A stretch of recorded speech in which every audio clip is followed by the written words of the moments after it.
اعوذ باللہ من الشیطان الرجیم بسم اللہ الرحمن الرحیم قل اتعلمون اللہ بدینکم واللہ یعلم ما فی السماوات وما فی الارض واللہ بکل شیء علیم یمنون علیک ان اسلموا قل لا تمنوا علی اسلامکم بل اللہ یمن علیکم ان ہداکم للایمان ان کنتم صادقین ان اللہ یعلم غیب السماوات والارض واللہ بصیر بما تعملون صدق اللہ العلی العظیم اللہم صل علی محمد وآل محمد۔ ناظرین محترم، حاضرین اکرام، سب سے پہلے شب اول ماہ رجب، شب ولادت امام محمد باقر علیہ السلام کی آپ تمام حضرات کی خدمت میں تہنیت و تبریک عرض کرتا ہوں۔ پروردگار عالم اس ماہ پربرکت میں ہمیں زیادہ سے زیادہ عبادات اطاعات الہی کرنے کی توفیق عطا فرمائیں۔ ماہ رجب کی بڑی فضیلت ہے۔ جنت کی نہروں میں سے ایک نہر کا نام رجب ہے۔ روایات میں وارد ہے کہ جو لوگ ماہ رجب میں عبادتیں انجام دیتے ہیں، اس نہر کا شیریں شربت ان کے لیے ہے۔ محشر کے دن منادی آواز دے گا، این الرجبیون۔ رجبیون کے لیے قیامت میں ایک خاص مقام ہے، اور اسی مہینے میں کئی ولادتیں ہیں، اور 13 رجب امام علی ابن ابی طالب علیہ السلام کی ولادت باسعادت ہے۔ انشاءاللہ اگر پروردگار عالم قبول کریں اور بلائیں تو اس سال ارادہ یہی ہے کہ ہر سال کی طرح 13 رجب مکہ مکرمہ مولود کعبہ کا جشن انشاءاللہ صحن کعبہ میں منانے کا ارادہ ہے۔ آپ تمام حضرات سے دعاؤں کی التماس ہے، اور میں بھی آپ لوگوں کے لیے اس مقام پر دعا کروں گا۔ آج گفتگو 3 آیتوں سے متعلق ہے۔ جیسا کہ میں نے عرض کیا، سورہ حجرات 18 آیتوں پر مشتمل ہے۔ ایک اخلاقی سورہ ہے جس میں 5 آیتوں میں جہاں پر یا ایھا الذین آمنوا سے خطاب ہے، ایک آیت وہ ہے جہاں پر یا ایھا الناس کہہ کر خطاب کیا۔ تو اب گفتگو آخر میں ہے۔ اب جو یہ 3 آیتیں دراصل مربوط ہے گزشتہ آیات سے۔ ہم نے کہا نا، آیت نمبر 14 میں قالت الاعراب آمنا، بنی اسد کا ایک طائفہ، کچھ لوگ مدینے رسول اسلام کے پاس آتے ہیں۔ وہ خشک سالی سے پریشان ہو کر، یعنی کھیت وغیرہ کوئی اناج نہیں اگ پا رہا ہے اور ان کے پاس اناج نہیں ہے، تو مجبور ہو کر وہ رسول اسلام کے پاس مدینے میں آتے ہیں، تاکہ اس وقت اسلام عروج پر تھا، اور اسلام کے پاس یعنی رسول اسلام کے پاس مال غنیمت وغیرہ یہ تمام چیزیں تھی۔ تو ان لوگوں نے سوچا کہ چلو مدینے جا کر اسلام قبول کر لیں گے۔ تو رسول اسلام ہمیں مسلمانوں میں شمار کرتے ہوئے جو مسلمانوں کو جو فیسلٹیز رسول اسلام دینے والے ہیں وہ فیسلٹیز ہمیں بھی مل جائیں گے. اس لیے اس گروہ نے آ کر کہا ہم ایمان لائے ہیں، جبکہ ایمان کا تعلق حالات سے مجبور ہو کر اللہ کو ماننا، اللہ کی وحدانیت کا کلمہ پڑھنا نہیں ہے. حالات سے مجبور ہو کر ایمان لائے ہیں ایسا نہیں ہو سکتا ایمان، بلکہ دل سے معرفت الہی کے ساتھ ایمان لانا ہوتا ہے. ایمان کا تعلق دل سے ہے. پروردگار عالم نے کہا قل، اے رسول ان سے کہہ دو کہ انہوں نے ہرگز ایمان نہیں لایا بلکہ ان لوگوں نے ولیکن قولوا اسلمنا، ان سے کہو کہ یہ کہیں کہ ہم اسلام لائے. اسلام اور ایمان میں فرق ہے. اسلام اگر کوئی لا الہ الا اللہ محمد رسول اللہ اس کلمے کو زبان پر جاری کرے اور ضروریات دین کا انکار نہ کرے تو وہ انسان مسلمان ہے. لیکن ایمان اسلام سے برتر ہے. جیسا کہ میں نے عرض کیا کہ خود معصوم نے فرمایا ایمان اور اسلام میں فرق کعبہ اور مسجد حرام کی طرح ہے. مسجد الحرام میں کعبہ ہے لیکن کعبے میں مسجد الحرام نہیں. پہلے اسلام پھر ایمان. اسلام کا دائرہ وسیع ہے، ہر مومن مسلمان ہوتا ہے لیکن ہر مسلمان کا مومن ہونا ضروری نہیں ہے. تو بات یہ گزری ہے، پروردگار عالم نے کہا کہ ابھی تمہارے دلوں میں ایمان داخل ہوں گا. یہ سب باتیں گزشتہ ہو چکی ہے. آج آیت نمبر 16 ہے قل. پروردگار عالم رسول سے خطاب کر کے کہہ رہا قل، کہہ دیجئے رسول. یعنی جہاں جہاں بھی قرآن کریم میں قل آیا ہے گویا پروردگار عالم رسول اسلام سے مخاطب ہے. خطاب رسول اسلام سے ہے. قل یعنی کہہ دو. کس سے کہہ رہا ہے؟ کہہ دو. کیونکہ رسول کے سینہ اقدس پر قرآن نازل ہوا تو خطاب بھی رسول اسلام سے ہے. تو اے رسول کہہ دیجئے. کیا کہنا ہے؟ اتعلمون اللہ بدینکم، کیا تم اپنے دینداری کے بارے میں اللہ کو آگاہ کر رہے ہو؟ یعنی تم اللہ کو سکھا رہے ہو. یہ حرف استفہام انکاری ہے، لیکن ہمیشہ سوال جاننے کے لیے نہیں کیا جا سکتا، اور خصوصاً پروردگار عالم تو علیم خبیر ہے. جیسا کہ اس آیت میں خود آخر میں ہے واللہ بکل شیء علیم، وہ ہر شے کا علم رکھنے والا ہے. وہ کیوں سوال کرے گا جاننے کے لیے؟ تو وہ دلوں کے راز سے آگاہ ہے. لیکن یہ سوال استفہام انکاری بر سبیل توبیخ ہے. یعنی ان کو ذہنوں کو جھنجھوڑ رہا تھا. کیا تم اسلام لائے اور کہہ رہے کو ہم ایمان لائے ہو؟ تو کیا تم اپنی دینداری سے متعلق خدا کو آگاہ کر رہے ہو؟ گویا تم لوگ اللہ کو سکھا رہے ہو. کیا تم یہ سمجھ رہے ہو اللہ تمہاری بات کو نہیں جانتا؟ تمہارے دلوں میں کیا ہے؟ قل اتعلمون اللہ بدینکم، تم اللہ کو سکھا رہے ہو، آگاہ کر رہے ہو، باخبر کر رہے ہو اپنے دین کے بارے میں. واللہ یعلم ما فی السماوات وما فی الارض، اور اللہ جانتا ہے جو کچھ آسمانوں میں ہے اور جو کچھ زمین میں ہے. یعنی تم اپنی دل میں ابھی ایمان کو داخل نہیں کیے. ہاں ظاہری طور پر تم نے اسلام کو قبول کیا، لا الہ الا اللہ محمد رسول اللہ کلمہ پڑھا، لیکن حقیقت میں معرفت کے ساتھ تم لوگوں نے ابھی ایمان نہیں لایا. اور تم یہ سمجھ رہے ہو کہ خدا تمہارے دلوں کے راز سے آگاہ نہیں ہے کہ تم اپنی دینداری کی اطلاع خدا کو دے رہے ہو، جبکہ اللہ وہ ہے جو آسمانوں میں اور زمینوں میں جو کچھ ہے وہ سب سے آگاہ ہے.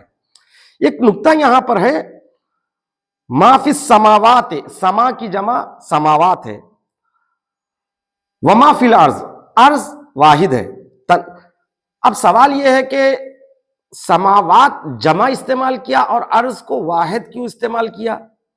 یہاں پر بہت بحثیں ہیں، اور اس میں جو صاحب المیزان علامہ طباطبائی فرماتے ہیں، اور اسی طرح ان کے شاگرد علامہ جواد عاملی تفسیر تسنیم میں لکھتے ہیں، دونوں کی بات تقریباً یہ ہے کہ یہاں سماوات سے مراد یہاں پر جو ہے بلکہ عددی اعتبار سے نہیں ہے، بلکہ یہاں پر سماوات کا ذکر اس لیے ہے کہ پروردگار عالم گویا بتا رہا ہے مراتب کو، السلام علیکم، مراتب کے اعتبار سے ہے سماوات کا۔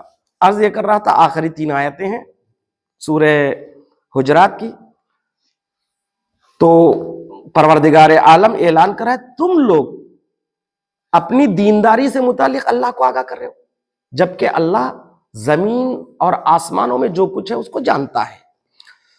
واللہ بکل شیء علیم، اور اللہ ہر شے کا جاننے والا ہے۔ دیکھیے اللہ علیم ہے، جاننے والا۔ ہمارے جاننے میں اللہ کے جاننے میں فرق ہے۔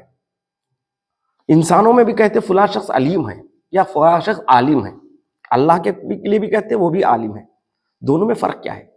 پہلا فرق تو یہ ہے کہ اللہ کا علم ذاتی ہے، اور ساری کائنات میں دوسروں کے پاس جو علم ہے وہ وہبی ہے، اللہ کا عطا کیا ہوا ہے۔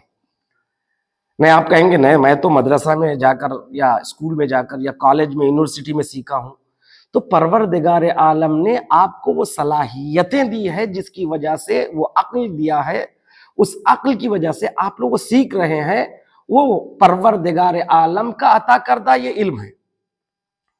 تو اللہ کا علم ذاتی ہے اور ہمارا علم اس کا عطا کردہ ہے۔ دوسرا فرق یہ ہے کہ ہمارے ذات میں اور علم میں فرق ہے، یعنی میں عباس باقری، میری ذات الگ ہے اور میرا عالم ہونا الگ ہے۔ میں کبھی عباس باقری تھا مگر عالم نہیں تھا، پھر کبھی ایک خدا نہ کرے کہ ایسا موقع آ جائے، سلب توفیق ہو جائے، میرا علم چھن جائے، سب کچھ میں بھول جاؤں، تو عباس باقری رہوں گا، میری ذات باقی ہے مگر میرا علم میرے پاس نہیں ہے۔ تو اس کا مطلب کیا ہے؟ میری صفت جو ہے نا، یعنی صفت علم میرے ذات سے ہٹ کر ہے، میرا میں ہونا الگ ہے، میرا عالم ہونا الگ ہے۔ تو اس کو کہتے ہیں اصطلاح میں ہمارے پاس جتنی صفات ہے، میرا عالم ہونا، شاعر ہونا یا ناظم ہونا، یا اس طرح کے جتنی بھی صفات میرے ساتھ ہے، یہ صفات جو ہے نا ذات بر ذات ہے۔ ذات بر ذات مطلب ذات پر ایکسٹرا ہے۔ یہ جس طرح یہ دیوار ہے، دیوار کے اوپر رنگ ہے، دیوار الگ ہے رنگ الگ ہے، یعنی جس طرح ذات کو لے لیجئے دیوار اور رنگ کو لے لیجئے صفت، تو یہ 2 چیزیں الگ ہیں۔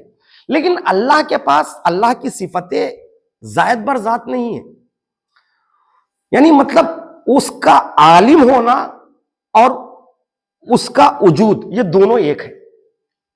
آپ کہیں گے یہ کیسے ممکن ہے؟ دیکھیے پروردگار عالم کے صفات ذاتی جو ہے، صفات ذاتی اسی کے لیے کہلاتے ہیں کہ اس کے ذات سے جدا نہیں ہے۔ جس طرح ہمارے لیے ذات اور صفات دونوں الگ الگ دیکھے جاتے ہیں۔ علیم ہمیشہ سے ہے، ہمیشہ رہے گا، تو اسی طرح اس کا علیم ہونا بھی ہمیشہ سے ہے، ہمیشہ رہے گا۔ وہ قادر مطلق ہے، قدرت رکھتا ہے، اس کا قادر ہونا ہمیشہ سے ہے، ہمیشہ رہے گا۔ اور اسی طرح جتنے اس کی صفات ہے ہمیشہ سے ہے، ہمیشہ رہے گا۔ یہ نہیں کہہ سکتے کہ کب سے ہے کب تک رہے گا۔ کب کا لفظ زمانوں کے لیے آتا ہے، یعنی زمانے بنے جو ہے نا دن و رات سے، شب و روز سے، اور پروردگار عالم خود زمانے کو خلق کرنے والا ہے، تو اس لیے زمانے سے باہر ہے۔ تو اس کے لیے یہ نہیں کہا جا سکتا کب سے ہے، اس کے لیے سوال شرک ہے، کفر ہے۔ کب تک رہے گا بھی اس کے لیے کب سے ہے نہیں معلوم ہم سے، زمانوں سے پہلے ہے تو زمانے کا نام نہیں لے سکتے، اس لیے کہتے ہیں ہمیشہ۔ تو ہمیشہ زمان نہیں ہے، ہمیشہ ہماری لفظوں کی مجبوری ہے جو ہم ادا کر رہے ہیں۔ زمانوں سے پہلے ہے، زمانوں کے بعد بھی رہے گا، بعد میں کب تک رہے گا نہیں، لامتنا ہی ہے۔ زمانوں سے پہلے کب سے تھا، پھر کب کا لفظ ہی اس کے لیے نہیں آتا۔ آپ نے ابھی دیکھا ہوگا ایک ملحد اور ایک موحد کا ایک ڈیبیٹ ہوا تھا ابھی ٹی وی پہ، اس میں شاید اس کا نام فلم انڈسٹری سے تعلق رکھنے والا جاوید اختر ہے. جاوید اختر نے کیا کہا، یہ ہمیشہ جو کہتے ہیں یہ خود زمانہ ہے. بالکل غلط ہے، ہمیشہ زمانہ نہیں ہے. یہ ہمارے معافی ضمیر کو ادا کرنے کے لیے ہماری مجبوری ہے یہ لفظ. یعنی زمانوں سے پہلے تھا، زمانوں کے بعد ہے، اور اس کے بعد کہاں ہے، یہاں وہاں. دیکھیں یہ زمانے سے، مکان سے اسپیس بنا. وہ اسپیس کا جو ہے نا خالق ہے، بنانے والا ہے، کریٹر ہے اسپیس کو بنانے والا، جگہ کو. اس کا مطلب وہ جب بنایا تو یہ اسپیس، یہ جگہ بنی ہے، اس سے پہلے تھا وہ. اسی لیے پروردگار عالم کی ذات زمان و مکان کے قید سے باہر ہے. وہ زمان سے پہلے ہے، مکان سے پہلے ہے. تو لہٰذا اللہ کے لیے نہیں کہہ سکتے کہ فلاں جگہ ہے فلاں جگہ نہیں ہے. ہر جگہ ہے، کہیں نہیں ہے. یہ پروردگار عالم ایک جگہ اس کو معین نہیں کر سکتے. تو اس کی ذات ہے، جو اس کی ذات ہے اس کی صفت بھی ویسی ہے. یعنی عالم ہونا اس کا، قادر ہونا، حی ہونا، اس لیے کہ اس کی صفتیں اس کی ذات سے الگ نہیں ہیں. پر انشاءاللہ ایک طویل موضوع ہے، یہ کسی اور موقع پر بیان کریں گے. کہ یہاں پر پروردگار عالم اعلان کر رہا ہے، قل اے رسول کہہ دیجئے، اتعلمون اللہ بدینکم. یہ اعراب، یہ بنی اسد کے قبیلے والے جو اسلام لا کر کہہ رہے کہ ہم ایمان لائے، کیا یہ اللہ کو سکھا رہے اپنے دین کے بارے میں؟ گویا یہ بتانا چاہ رہا پروردگار عالم، کیا خدا نہیں جانتا ان کے دل میں کیا ہے؟ تو رسول کے سامنے آ کر جھوٹ بول رہے ہو، یا جھوٹ بھی نہیں بول رہے، وہ اسلام اور ایمان کے فرق کو نہ جانتے ہو سکتا.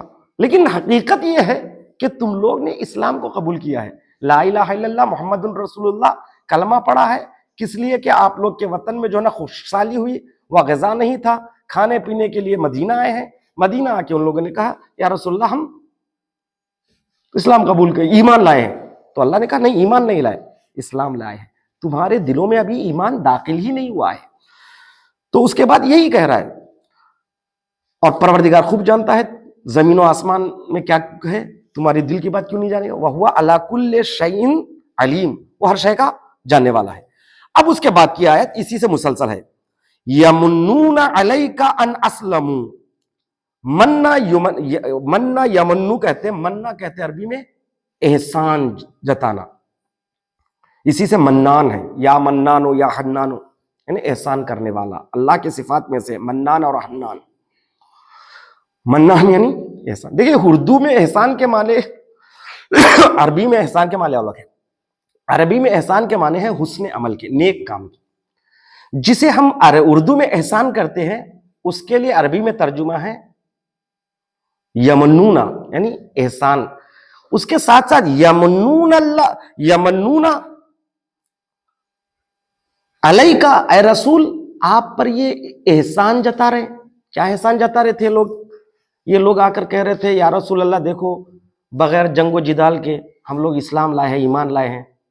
اس لیے کہ رسول اسلام کب کسی کی تبلیغ کرتے تھے، جا کے تبلیغ کرنے کے بعد وہ مسلمان ہوتے تھے، یا اس طرح کوئی واقعہ ہوتا ہے. یہ لوگ آ کے مسلمان ہوئے. تو ایک لحاظ سے یہ کہ یہ لوگ جو ہے نا رسول پر احسان جتا رہے. کیا کرے، دیکھو آپ ہم خود آ کے ایمان لائے ہیں. بھائی ایمان لائے ہیں آپ تو رسول کے اوپر کے احسان جتا رہے. میں نے ایک مجلس رکھی ہے، آپ شرکت کیے ہیں، تو آپ کرے دیکھو آپ کی مجلس میں آ گیا میں نے، کس پہ احسان جتا رہے؟ آپ اپنے ثواب کے لیے آئے ہیں. اسی طرح میں نے کہا بھائی نماز میں آئیے، کہہ رہا دیکھیے آپ بلائے میں کاموں کو چھوڑ کر آیا. یہ احسان جتانا کہ بھائی کس کے لیے آئے آپ؟ آپ جو ہے السلام علیکم ورحمۃ اللہ وبرکاتہ. آپ السلام علیکم. تو میں یہ عرض کر رہا تھا کہ کچھ لوگ جو ہے اللہ پر احسان جتاتے ہیں، رسول پر احسان جاتے ہیں. دیکھو ہم لوگ جو ہے اسلام لائے ہیں. یہ پروردگار عالم کر رہا ہے یمنون علیک ان اسلموا. یہ لوگ جو اسلام لانے پر احسان جتا رہے، کیونکہ ان کے علاوہ بھی بہت سے لوگ رسول کے پاس آ کے کرے دیکھیے ہم آپ کے پاس آئے، اسلام لائے ہیں. دیکھیے پروردگار عالم کہہ رہا ہے قل لا تمنوا علی اسلامکم، اے رسول ان سے کہہ دو کہ وہ مجھ پر احسان نہ جتائے اپنے اسلام لانے کا. آج بھی ہوتا. میں آپ کو ایک اچھی کام کا مثال دے رہا تھا آپ آنے سے پہلے. مثال کے طور پر میں نے کسی سے کہا آئیے بھائی مسجد میں آ جائیے, نماز شروع کر دیجئے, نماز پڑھنا شروع کر دیجئے, یا قرآن شروع کر لیجئے, آئیے قرآن کا درس ہو رہا ہے. تو اگر خدا نہ خواستہ کوئی آئے, آپ بلائے بول کے آیا, دیکھیں آپ کے خاطر آیا میں میرے پہ احسان جاتا رہے کیا؟ آپ آئے قرآن پڑھنے کے لیے, آپ دنیا و آخرت سنورے گی آپ کی. نماز کے لیے بلایا, آپ بلائے نماز کے لیے, آپ کی بات رکھا, دیکھو کہ احسان جاتا رہے. اسی طرح رسول کے پاس آ کر کہتے تھے لوگ, دیکھیں آپ, میں آ کے دیکھو آپ کا اسلام کو قبول کر لیا میں, اب دیکھو آپ مجھے یہ دو وہ دو وہ دو. پروردگار عالم کو یہ بات اچھی نہیں لگی. یمنون علیک, اے رسول آپ پر یہ منت گزاری کر رہے, احسان جتا رہے, ان اسلم, کہ ہم اسلام لائے ہیں. قل, اے رسول ان سے کہہ دیجئے, لا تمنوا علیہ, آپ کہہ دیجئے کہ مجھ پر کوئی احسان مت جتاؤ. بل اللہ یمن علیکم ان ہداکم للایمان, بلکہ اللہ ہے جو احسان کر رہا ہے تم لوگوں پر کہ ایمان کے لیے تمہیں ہدایت بخشی ہے. تم لوگ آ کر اسلام قبول کیے ہیں تو کوئی رسول پر, خدا کی ذات پر احسان نہیں کیا, بلکہ یہ اللہ ہے جو تم پر جو ہے نا احسان کر رہا ہے. کیا احسان کر رہا ہے؟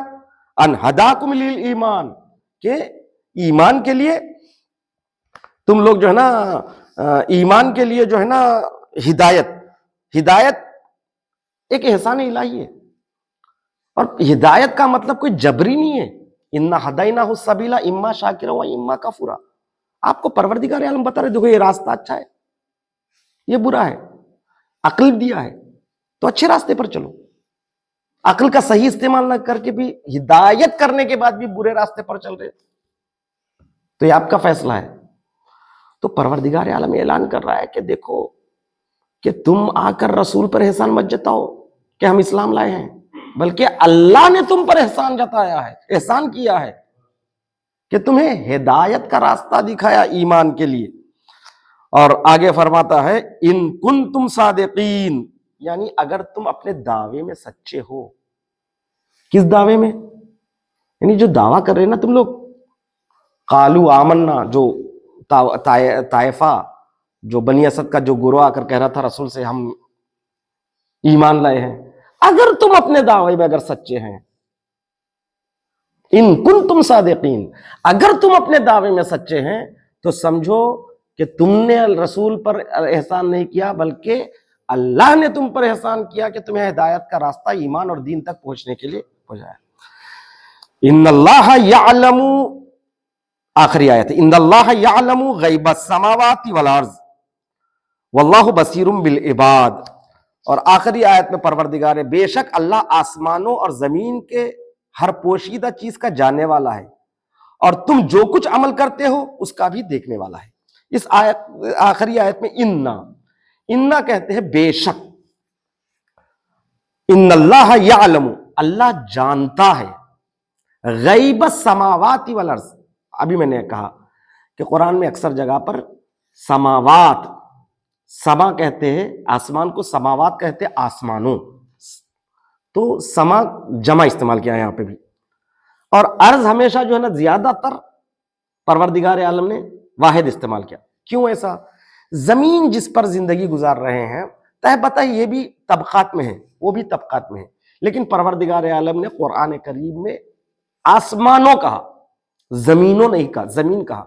یعنی کل کو ملا کر ایک زمین قرار دیا, لیکن آسمانوں کو کہا عددی اعتبار سے نہیں, 1 2 3 ایسا نہیں, آسمانوں کے مراتب کے اعتبار سے. ایک آسمان جو ہے عالم امثال, عالم نور, عالم فلاں, عالم, جیسا کہ مفسرین نے بیان کیا ہے کہ اس کے کئی عوالم ہیں, عددی اعتبار سے نہیں, مراتب کے اعتبار سے, عالم طبیعت, عالم مثال, عالم عقل, اس طرح.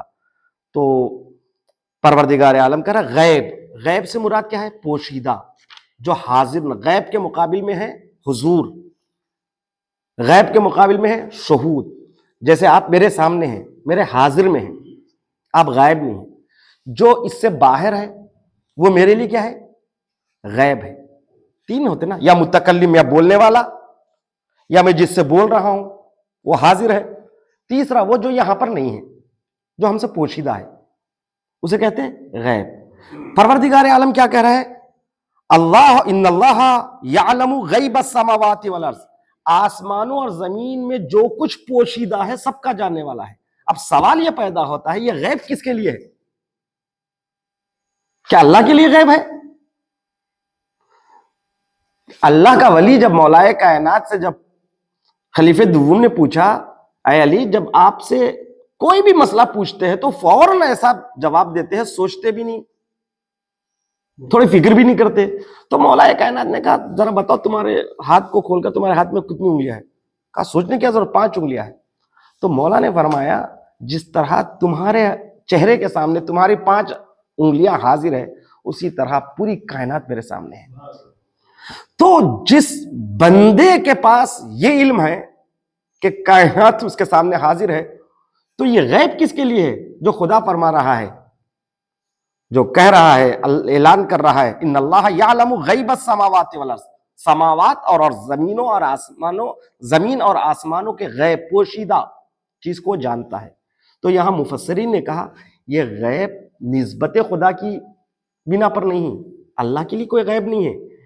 یہ جن سے خطاب کر رہا ہے، جن کے لیے پیغام دے رہا ہے، یہ دنیا والوں کے لیے جو حاضر ہے وہ تو جانتا ہے یہ پروردگار عالم، جو حاضر نہیں ہے تم جانتے نہیں ابھی، ان کا بھی علم اللہ کے پاس ہے. بہت سی چیزیں ہیں جن کا علم ہم جانتے نہیں. یہاں تک کہ آج ڈسکوری نے بتایا کہ ہر دن ایک نئے جانور کا انکشاف ہوتا ہے سمندر سے. بتا ہی نہیں، اس سے پہلے دیکھا ہی نہیں لوگوں نے. اس طرح کے کئی چیزیں، یعنی بہت سی چیزیں ہم سے غائب تھی، پوشیدہ تھی، اور بہت سی چیزیں ابھی بھی پوشیدہ ہے ہماری نگاہوں سے، ہمارے افکار سے. پروردگار عالم نے فرماتا ہے کہ جو تم جانتے ہو تو جانتے ہو، ہم جانتے ہیں، لیکن جو تم سے غیب ہے، سماوات میں بہت سی چیزیں ہیں، عالم طبیعت، عالم عقل، عالم نور، یہ تو ہم صرف نام جانتے ہیں، وہ بھی ہم کو ائمہ اطہار نے بتایا تو جانتے ہیں. یہ سب میں کیا کیا ہے؟ تم سے جو غیب ہے ہمیں اس کا بھی علم ہے. واللہ بصیر بما تعملون، اور اللہ بصیر ہے، دیکھتا ہے جو کچھ تم کرتے ہو. عمل سے ہے تعملون. تو بھائی یہ پوری 3 آیتیں ہیں، یہیں سے جو ہے ہمارا درس ختم ہو گیا ہے سورہ حجرات کا. جیسا کہ عرض کیا انشاءاللہ عازم سفر عمرہ ہوں، اس کے بعد آنے کے بعد کسی اور سورے سے ہم انشاءاللہ پرسوں میں نکلنے والا ہوں انشاءاللہ. جی، اور ایک سوال یہ تھا کہ بعض لوگوں نے، میں بھی ڈیبیٹ کی بات شروع کیا جس میں ایک ملحد، ایک موحد، جاوید اختر جو فلم انڈسٹری کا ایک رائٹر بھی ہے اور ایک شاعر بھی ہے، بڑے باپ کی اولاد بھی ہے، یعنی مطلب ادبی خاندان سے ہے، جان نثار اختر کا بیٹا ہے، اور حتیٰ بڑے علماء بھی ان کی ننیال میں گزرے ہیں، علامہ فضل حق خیرآبادی جیسے. لیکن یہ آدمی جو ہے ملحد ہے، ملحد مانی ایتھسٹ. تو وہ کل ایک اعتراض کر رہا تھا جس کا ان کے مقابل میں رہنے والوں نے جواب پوری صحیح طریقے سے ایک جگہ جواب نہیں دیا. اس کا سوال یہ تھا کہ جب اللہ انصاف کرنے والا ہے تو یہ چیز غزہ میں جو اتنا ظلم ہو رہا ہے وہ کیوں خاموش بیٹھے دیکھ رہے ہیں؟ تو انہوں نے کہا کہ دیکھیے یہ اللہ کا اس چیز کو ان کے لیے بہتر سمجھتا ہے، اس طرح شاید وہ وقت نہ ہونے کی وجہ سے جواب نہیں دیے. حقیقت میں یہ کہ 2 نظریے ہیں اصل میں، 2 نظریے. ایک نظریہ ہے حسن و قبح عقلی، یعنی اللہ نے انسان کو عقل دیا، یہ چیز صحیح ہے، یہ چیز رانگ ہے. یہ کون جانتے ہیں؟ یہ اس کے لیے مسلمان ہونا نہیں ضروری نہیں، ایتھسٹ بھی جانتا ہے کہ عدالت صحیح ہے، ظلم غلط ہے. بھائی کوئی ایک مذہب بتا دو جو کہتا ہو کہ عدالت غلط ہے. ایتھسٹ بھی کہتا ہے کہ عدالت، انصاف اچھا چیز ہے، ناانصافی غلط چیز ہے نا. ایتھسٹ بھی جانتا ہے خوبصورت کو خوبصورت کہتا ہے، بدصورت کو بدصورت. نہیں، ہمارے مذہب میں خوبصورت ہے بدصورت ایسا نہیں.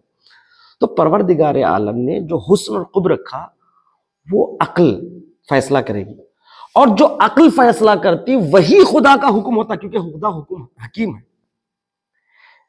لیکن ان لوگوں کا عشائرہ کا نظریہ یہ نہیں، جو خدا کہے وہ خوبصورت ہے، وہ حق ہے، جو خدا نہ کہے وہ غلط ہے۔